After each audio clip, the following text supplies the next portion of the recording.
death, impermanence, and non-attachment. What if I told you that everything you're holding on to right now will one day be gone? Not just your possessions, not just your achievements, but your roles, your identity, your relationships, even the version of you that you believe yourself to be. At first, that might sound unsettling, maybe even uncomfortable. But what if this truth, this unavoidable reality, is not something to fear, but something that can set you completely free? Because the moment you truly understand death, impermanence, and non-attachment is the moment you stop clinging and start living. Today we're going to explore one of the deepest truths of existence. Everything changes, everything passes, and nothing can be held forever. But instead of resisting that truth, we're going to learn how to embrace it, and in doing so, discover a kind of peace, clarity, and freedom that most people never experience. Part 1. Understanding impermanence without fear. Let's begin with impermanence. Look around you. Everything you see is in a constant state of change. The seasons shift, the weather transforms, your body ages, your thoughts come and go. Even your emotions, no matter how intense, never stay forever. And yet, as human beings, we resist this truth. We try to hold on to moments, relationships, and identities as if they could remain fixed. We build our sense of security on things that are inherently unstable. And when those things inevitably change, we suffer. But suffering is not caused by change itself. It is caused by our resistance to change. Impermanence is not your enemy. It is the fundamental nature of reality. It is what allows growth, transformation, and renewal. Without impermanence, nothing new could ever emerge. Think about it. If pain never passed, you would be trapped in it forever.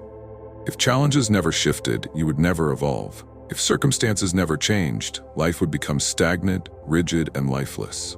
Impermanence is what makes life dynamic. It is what allows healing. It is what creates possibility. So why do we fear it? Because we mistake impermanence for loss.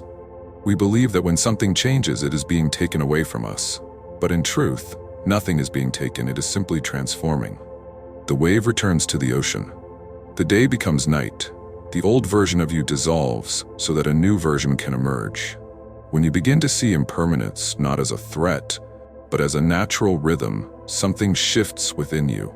You stop trying to freeze life in place. You stop clinging to moments, and instead you begin to flow with the movement of existence. This is where fear starts to dissolve, because you realize that change is not something happening to you. It is something happening through you. Part 2. The illusion of control and the roots of attachment. Now let's go deeper into attachment. Attachment is the belief that something must stay the way it is for you to be okay. It is the idea that your happiness, your identity, or your sense of security depends on something external remaining unchanged. But here's the truth. The more tightly you hold on to something, the more fragile your experience becomes. Because life doesn't negotiate with your attachments. You can try to control outcomes, you can try to control people, you can try to control how others see you. But ultimately, everything is subject to change. And when reality doesn't match your expectations, suffering arises. This is the root of anxiety. This is the root of fear. This is the root of disappointment. It's not that life is inherently painful. It's that we demand it to be something it cannot be. Permanent. We attach to outcomes, believing things must unfold a certain way. We attach to people, believing they must behave in ways that fulfill our expectations. We attach to identity, believing we must always be seen in a certain light. And in doing so, we create invisible chains around ourselves. But here's the paradox.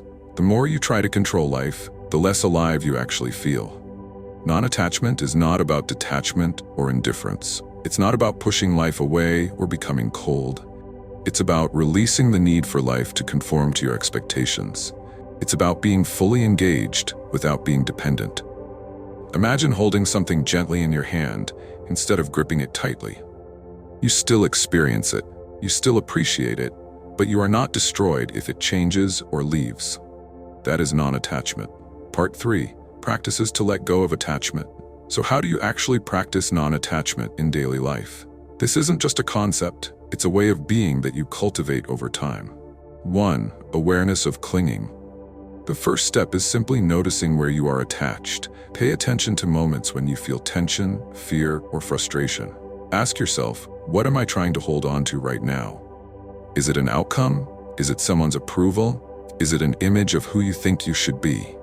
Awareness alone begins to loosen the grip. 2. Releasing the need for control. You don't need to control everything to be okay. Start practicing letting small things unfold without interference. Allow conversations to flow naturally. Allow outcomes to emerge without forcing them. This builds trust, not in a specific result, but in life itself. 3. Shifting from ownership to experience. Instead of thinking, "This is mine," shift to "This is something I'm experiencing." People are not possessions. Moments are not permanent. Even your identity is not fixed. When you shift from ownership to experience, you naturally become less attached and more present. 4. Practicing letting go daily. Letting go is like a muscle. It strengthens with practice. Let go of the need to win every argument. Let go of replaying past mistakes. Let go of trying to control how others perceive you. Each small act of letting go creates space for peace. 5. Embracing uncertainty. Attachment thrives on certainty. Non-attachment thrives on openness. Instead of fearing the unknown, begin to see it as a field of possibility. You don't know what will happen next, and that's not a weakness. It's the very nature of life. Part 4. Living fully while embracing change. Now here's the most important realization. Non-attachment does not mean you withdraw from life. It means you engage with life more fully than ever before. When you are no longer afraid of loss, you are free to love deeply. When you are no longer clinging to outcomes, you are free to take bold action. When you are no longer attached to identity, you are free to evolve. Impermanence actually intensifies your experience of life. Think about a sunset. It's beautiful because it doesn't last. If it stayed frozen in the sky forever, you would stop noticing it. The same is true for every moment of your life. Its value comes from its fleeting nature. When you truly understand this, you stop postponing your life. You stop waiting for the perfect time. You stop holding back your expression. You stop living as if you have endless tomorrows. Instead, you begin to show up, fully, honestly, and authentically. You appreciate people while they are here. You take action on what matters. You become present in a way that most people never experience. This is the paradox. By accepting that everything will change, you finally learn how to live. Part 5. The freedom beyond fear. At the deepest level, the fear of change is tied to the fear of endings. But when you look closely, you'll see that endings are not separate from beginnings. They are part of the same cycle. Every ending creates space for something new. Every loss reshapes you. Every transition reveals a deeper layer of life. When you stop resisting this cycle, something profound happens. You experience a sense of inner stability that is not dependent on external conditions, because you are no longer building your identity on things that can be taken away. You are rooted in awareness itself, the part of you that observes change but is not defined by it. This is true freedom, not the freedom to control life, but the freedom to move with it. So take a moment right now and reflect. What are you holding on to that is causing unnecessary suffering? What are you afraid to lose? What would your life feel like if you loosened your grip, even slightly? Remember, nothing in this world is meant to be held forever. And that's not a tragedy, that's what makes life precious. When you stop clinging, you start experiencing. When you stop resisting, you start flowing. When you stop fearing change, you start living. If this message resonated with you, if it shifted something within you, and if you want to continue exploring deeper truths about awareness, growth, and transformation, make sure to subscribe to Inspiration and Insight. Because this journey, this awakening, is not something you have to walk alone. And the more you understand the nature of life, the more free you become within it.